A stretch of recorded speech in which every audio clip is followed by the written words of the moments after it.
Тогаш, ако ја вратам приказната со Европската економска заедница, и ако тоа биде меѓу простор, а не замена за едно за друго, може да биде корисно.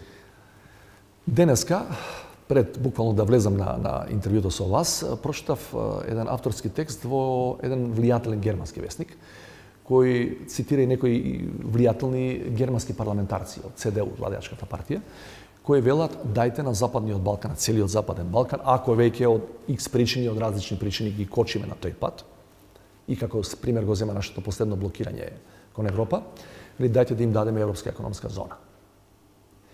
Меѓутоа, ја да повторам формулацијата која е прилично прецизна и за среќа прилично прецизна кога зборуваме за таа дихотомија Европска економска зона и Европска унија, е само ако биде дополнение или ако биде меѓузона кон нашето полноправно членство. Инаку, ако не остават само во заедничкиот европски пазар и да кажат збогувајте се за век и веков со Европската унија и полноправно членство и во политичките институции, кај што треба да се слуша и нашиот глас. Хрватска не мина низ тоа.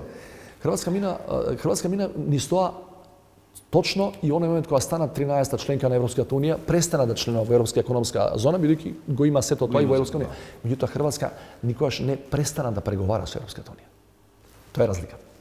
И на Хрватска никогаш не беше речено ова ви е комплетна алтернатива, баталете Европска унија, заборавете на членство во ЕУ. Хрватска никогаш не престана и Хрватска влезе. Хрватска влезе. Нека ни го дадат тоа нам. Така што ја не велам дека е тоа лоша опција, напротив, меѓутоа тврдам дека нам поради овој недостаток на институционална меморија и демократско искуство од претходно, нам ни треба и политичкото искуство и демократските вредности ни треба.